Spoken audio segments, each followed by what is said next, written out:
ሰላም ጤና ይስጥልኝ። እንዴት አደራችሁ? እንዴት ዋላችሁ? እንዴት አመሻችሁ? አምላክ አበው ቅዱስ እግዚአብሔር ስሙ ዛሬም ዘወትር የተመሰገነና የተወደሰ ይሁን። በወቅታዊ ጉዳይ ተመልሼ መጥቻለሁ።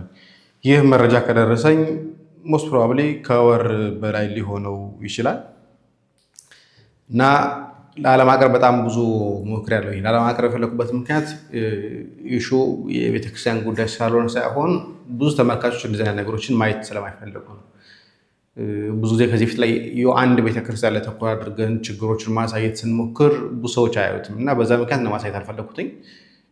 ከዚህ በኋላም እንጃ እንደዚህ ነገሮች የማሳየት ፍላጎት አይኖረኝም። ግን አሁንም መምህራኑ ስላጨቀጨቁኝ ሌሎችም እንደዚህ ደውሎ እያስቸገሩኝ ስለሆነ ነው ያሰብኩትኝ። በተመሳሳይ ሁኔታ በነገራችን ላይ ግሪክ ቤተክርስቲያን ላይ እየተፈጠረ ነው።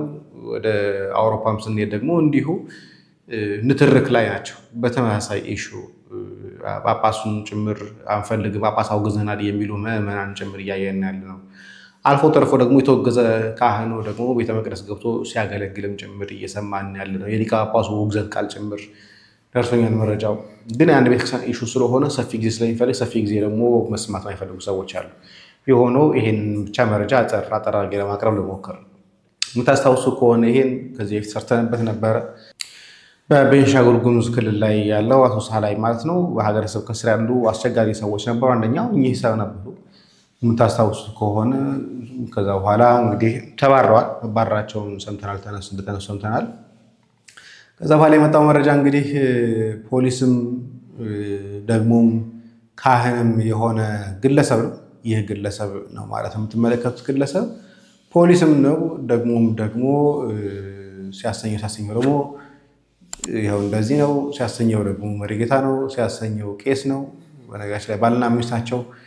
እሱ 3 ቦታ ደሞዝ ሲኖረው እሷ ደግሞ 1 ቦታ ደሞዝ ያላት የሂሳብ የዕለት ገቢ ተቆጣጣሪ ነች። ስለዚህ ስለነሱ ነው ዛሬ እናወራው። ቤተክርስቲያን እንዴት እየቦጠቦጡ እንደሆነ ማሳያዎችን ለማቅረብ ልሞክር።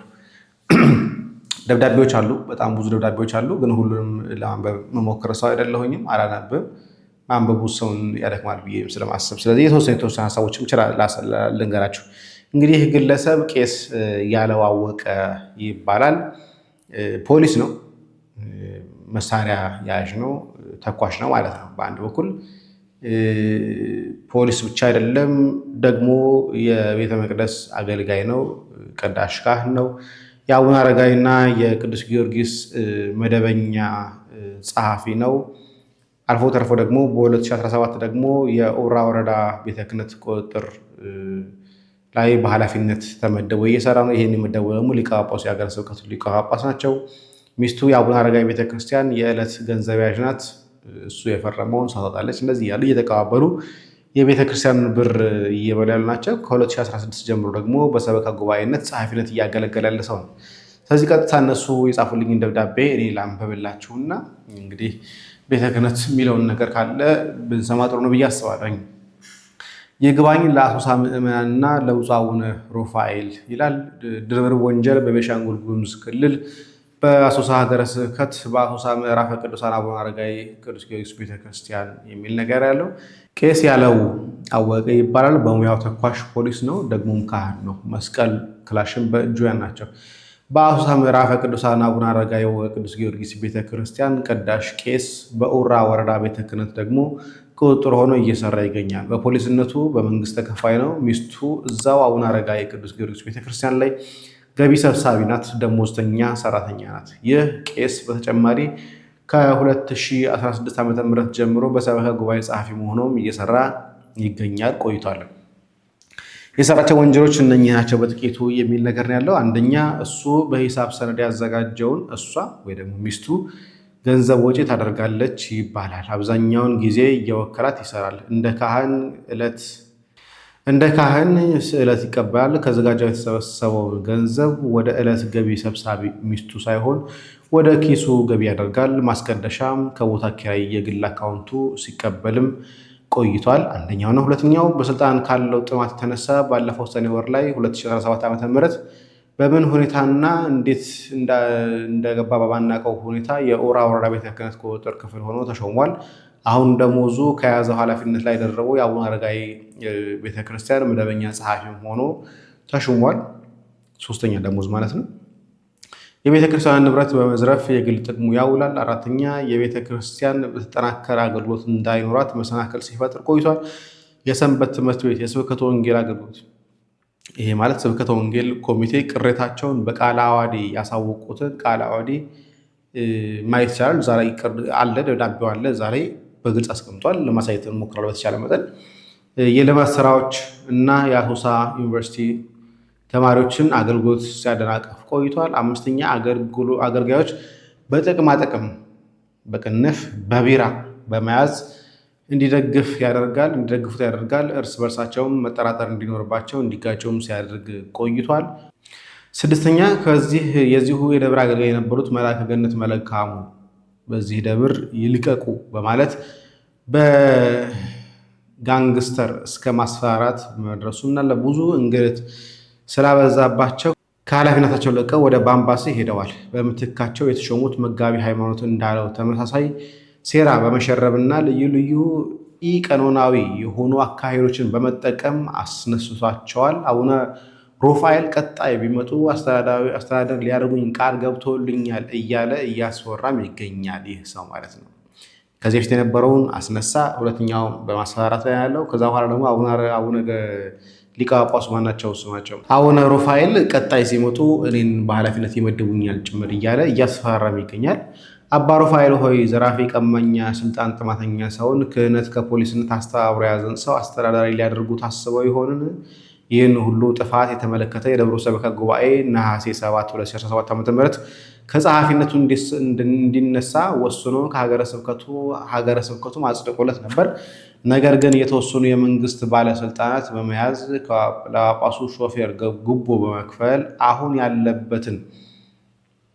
ያሉትን አስተዳዳሪ አስነስቶ እርሱ መደበኛ ደሞዝ ተከፋይ ጸሐፊ ሆኖ በአቡነ ሩፋኤል ተመድቧል። ጉድ ነው። ሚስቱ ገንዘብ ሰብሳቢ፣ ባል ጸሐፊ፣ አንዳንዴም ኃላፊ፣ በአንድ ጽሕፈት ቤት ሂሳብ ሰራተኛ በሌለበት ጊዜ ጸሐፊም ሂሳብ ሰራም ለመስራት ቃለ ዓዋዲ መብት ሰጥቶታል። አሁን የሰበካ ጉባኤ ቢያንስ መስራት አልቻልንም፣ ከዘራፊ ጋር እንተባበሩም፣ ሀገረ ስብከቱም ከቤተክርስቲያን ይልቅ ለግለሰብ አድልቷል ብለው ስራ አቁመዋል። አስተዳዳሪዎችም ከግብረ አበሮቹ ጋር ሆኖ ሴራ በመሸረብ አስነስቷል። በሹመት ላይ ሹመት ደራርቦም ይይዟል። አጥቢያው ምዕመናን እጅግ አሳዝኗል። ደብራችን የጥቅመኞች መጫወቻ ሆኖ የሚሰራ ሳይሆን ጉበኞች የሚሾሙበትም ሆኗል። ታዲያ ምን ይሻላል? እንደ መፍትሄ ብሎ ያቀረቡትን ነው የምነግራችሁ። ብፁዕ አቡነ ሩፋኤል የቄስ ያለውን ዋና ጸሐፊ ምደባ ሰርዘው ወደ ቀዳሽነቱ ይመልሱታል። ታዲያ ምን ይሻላል ብለው የመፍትሄ ሀሳብ ራሳቸው የጻፉትን ላንብብላችሁ። ይህ እዛው ከደብሮ የተላከልኝን ነው። ብፁዕ አቡነ ሩፋኤል የቄስ ያለውን የዋና ጸሐፊነት ምደባ ሰርዘው ወደ ቀዳሽነቱ ይመልሱት እና ሰበካ ጉባኤው ወደ አገልግሎቱ ይመለስ። ሁለተኛ እንደ ካህንም ለማገልገል ስዕለት ለመቀበል እርሱ የሚመድበው ቀን የሚሰበሰበውን ገንዘብ ገቢ እያደረገ ስላልሆነ ለሚስቱ ገቢ ያደርጋልን? በሚስቱ በኩል ሊደረግ አይደረግ ግን እሱ ባለበት ቀን ላይ የሚሰበሰበው ገቢ ለቤተክርስቲያን ገቢ እየሆነ አይደለም እና መፍትሄ ይምጣ ነው እየተባለ ያለው። ወደ ሌላ ቤተክርስቲያን ይዘዋወርልን። ሶስተኛ አንድ ካህን ክላሽና መስቀል እንዳይዝ ቀኖና ቤተክርስቲያን ስለማይፈቅድለት ብፁዕ አቡነ ሩፋኤል አንዱን እንዲያስመርጡ እንጠይቃለን። ህዝበ ክርስቲያን ቤተክርስቲያን በንቃት ለመጠበቅ እንዲህ ያሉ አጭበርባሪዎችን መታገሉ ሊቀጥልበት ይገባል። ቤተክርስቲያን እናታችን ናትና። የመጋቢ ሃይማኖት እንዳለ ከአስተዳዳሪነታቸው መነሳት የቄስ ያለውን ሴራ ግብረ አበሮቹ ቅንብር ነው። ይህ የአጥቢያው ምዕመናን ልብ ሰብሯል። ምክንያቱም በአጭር ጊዜ ውስጥ የአጥቢያው አገልግሎትና ልማት እንዲስፋፋ ብዙ ሰርተዋል። ለአጥቢያው ምዕመናን የሚመጥኑ ናቸው። ስለዚህ ብፁዕ አቡነ ሩፋኤል መጋቢ ሃይማኖትን ወደ ኃላፊነታቸው ይመልሱ፣ የቤተክርስቲያን አምላክ ይፍረድ ብለዋል። እንግዲህ ደብዳቤዎች አሉ። ይህ አንዱ የምትመለከቱት በኢትዮጵያ ኦርቶዶክስ ተዋሕዶ ቤተክርስቲያን እንግዲህ የቤኒሻንጉል ጉሙዝ ክልል አሶሳ ወረዳ ሀገረ ስብከት ጽሕፈት ቤት ነው። አሶሳ የሰበካ ጉባኤ ውሳኔ ስለማሳወቅ የሚል ነው። የተነሱበትን የሚያሳይ ነው ማለት ነው። ይሄ ሁለተኛው ደብዳቤዎች አሉ። በጣም ብዙ ደብዳቤዎች አሉ። አንደኛው ደብዳቤ እዚህ ጋር እንደምትመለከቱት ነው። ከኃላፊነቱ እንዲነሳ የተወሰነበት የተነገረበት ውይይቶች የተካሄዱ ከእሱ ጋር በተገናኘ የተደረጉ ውይይቶችን የሚያሳይ ነው። ቃላ እንዳለ ያው የተፈረመበት ናቸው። እንደዚህ እንደምትመለከቷቸው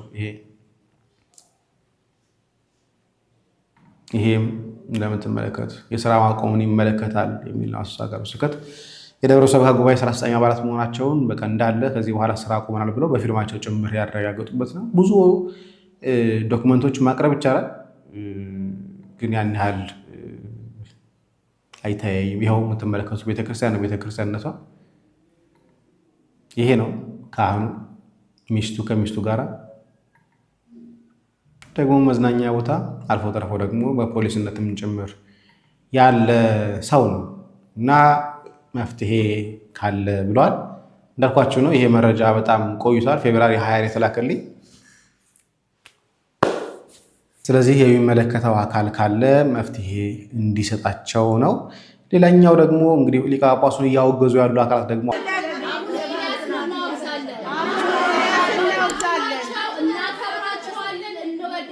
ስራቸውን ግን እናወግዛለን።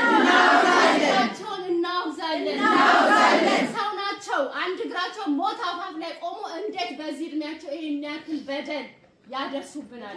ስለዚህ እንቃወማቸዋለን። ስራቸውን እናወግዛለን። መፍትሄ ስጡን። ከዚህ በፊት አባቶች ልካችሁልናል። ጳጳሳት ግን ምንም መፍትሄ አላደረጉልንም። ችግሮቻችንን የባሰ አስተሳስረው ነው የሄዱት። ስለዚህ እባካችሁ አባቶቻችን በፍቅር እንለምናችኋለን። እኛ ልጆቻችን ጎንበስ ብለን መፍትሄ ስጡን። በቃ መፍትሄ ስጡን። አባቶቻችን መጥተው 3 አባቶች ተልከው አንዱ አቡነ ኤልያስ ናቸው። ምሳና እራት እንድንመግብ ከተመደቡት መሀል አንዷ እኔ ነኝ። አባቴ ያውቁኛል። እኔ ነኝ አጸደ ማርያም። ምን ነበር ያልኩት? አባታችን እኛ 10 ዓመት ሙሉ ተቆሳስለናል። ቀስ ቀስ እያልን እንድንታረቅ እነሱም በበዓታቸው እኛም በበዓታችን እኛ አብረን ስለበላን ስለጠጣን ልጆች አብረን ስላሳደግን ቀስ እያልን እንስማማለን። እንዴት በአንድ ጊዜ መጥተው ይግቡ ብለው ይሉናል? አባ ግድ የሎትም። እንደገና ደግሞ ቤተክርስቲያን ትስፋ፣ ክርስቲያን ይስፋ። አባታችን እነሱም በዛ ባሉበት ሆነው እያንዳንዳችን የ2 ወር ደሞዛችንን ሰጥተን ሌላ ቤተክርስቲያን እንስራ፣ ክርስቲያን ይስፋ፣ እናግዛቸው፣ ይቋቋሙ እነሱ ብያለሁ። አልኩትም አባ ብዮታለሁ። አባታችን ይኸው እንደዛ አድርገው ጥለውን ሄዱ። በየጊዜው ቤተክርስቲያን ትደፈራለች፣ በየጊዜው እንደበደባለን፣ በየጊዜው የመጨረሻ የዛሬ ሳምንት ፊሽካና ፉጨት ነበር አባታችን። ይሄንን አንድ ክርስቲያን ከሚያይ ሞት ይሻለናል። የምንሄድበት እኛ ዱርዬዎች አይደለንም። ብዙ ጊዜ ዱርዬዎች አይደለንም። አባቶቻችን ልጆች ወልደን ያሳደግን፣ ኢንጂነር ልጆች ያደረስን፣ ዶክተር ልጆች ያደረስን፣ የልጅ ልጆች ያየን እኛ የተከበርን ሰዎች ነን። እኛ ዱርዬዎች አይደለንም። የሃይማኖት ነገር ይዞን ነው እዚህ የምንመጣ። አይ ካላችሁ ሃይማኖቱ ለእናንተ አይገባም ካላችሁ የት እንደምንሄድ ንገሩ። አሁን ያለን እድል ሃይማኖታችንን ጥሎ መሄድ ነው። ይሄን ነው የምሎት አባታችን። እኔ ለጠቅላይ ቤተ ክህነትና ለአባቶቻችን የምናገረው ለቅዱስ ሲኖዶሱ ከእግዚአብሔር በታች ያሉት እነሱ ናቸው ችግራችንን ሊፈቱልን የሚችሉት።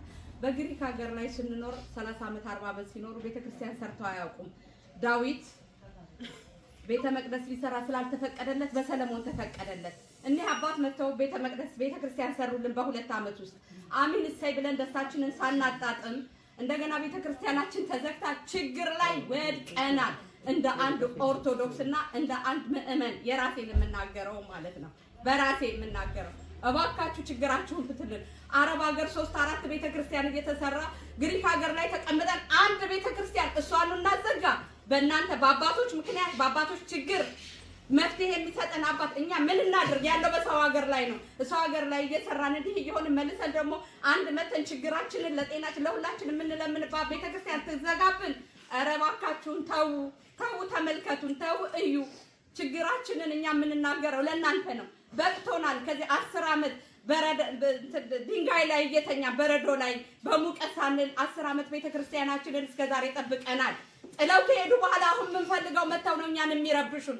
ይሄ ሁሉ ከእናንተ መፍትሄ እንፈልጋለን። ስለ ሕያው እግዚአብሔር ብላችሁ በአብይ ጾም ላይ እንዴት ቤተክርስቲያን ትዘጋለች? እንዴት የሌላው የዓለም ሕዝብ ይፍረደን?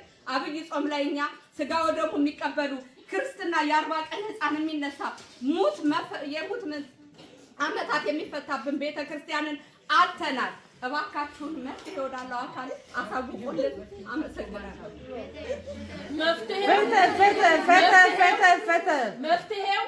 መፍትሄው ብፁዕ አባታችን አቡነ ኤልያስ ይቅርታ ቅዱስነቶ አይለ ብፁዕነቶ አይለ ይነሱልን። ቤተክርስቲያን ታዛለች። አባት በስርዓት ካልመንጥራ ታረገስ የሚያዛል ሲኖዶስ የሚያዛል። ይሄ እኔ በመጣሁበት ዓመታቶች ደም እያለቀሰ ነው። 2 ዓመት ያሳዝናል። እንዴት አባቶችን ፍቅር እንጣ። እኛ እኮ እናንተን ፍቅራችንን ነሳችሁ።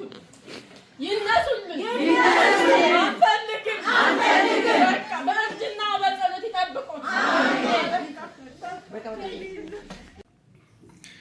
እንግዲህ ግሪክ ላይ ተከስተው ጽፌላቸው ነበረ። ጥያቄ ጠይቄያቸዋለሁ። ምንድን ነው የተፈጠረው? እስኪ ከመጀመሪያው እስከ መጨረሻው ንገሩኝ ምናምን በፌስቡክ ጽፌላቸዋለሁ። እስካሁን ድረስ አልመለሱልኝም። ከመለሱልኝ ሙሉ መረጃ አወጣላቸዋለሁ። ይሄ ብቻ አይደለም። በነገራችን ላይ ቤልጅየም ላይም እንደዚህ እየሆነ ያለው ከአስተዳዳሪው ሊቀ ጳጳሱም ተወግዞ ቤተ ክህነትን ድረስ ደርሶ ከቤተ ክህነትም ውግዘቱ ጸንቶበትም ቤተ መቅደስ እየገባ እያገለገለ ነው፣ እየቀደሰ ነው የሚሉ ነገሮች እየመጡ ነው ያሉት። ሙሉ መረጃዎቹ አላገኟቸውም። እንዳልኳቸው ነው። አንድ ቪዲዮ ላይ ብቻ ኮሜንት ማድረግ አስቸጋሪ ነው። ብዙም ሰው አይፈልገውም ያው አይመስለኝም። እና ከዚህ አንጻር ነው ብዙ ጊዜ እንደዚህ ነገሮች መስራት እያስቸገረኝ ያለው። የሆነ ሆኖ ግን አዲስ መረጃ ካለ አሳውቃችኋለሁ። እዚህ ላይ ግን ላብቃው ይሄንን ቪዲዮ። ሰላም እግዚአብሔር ከእናንተ ጋር ይሁን። ቸር ቆዩ።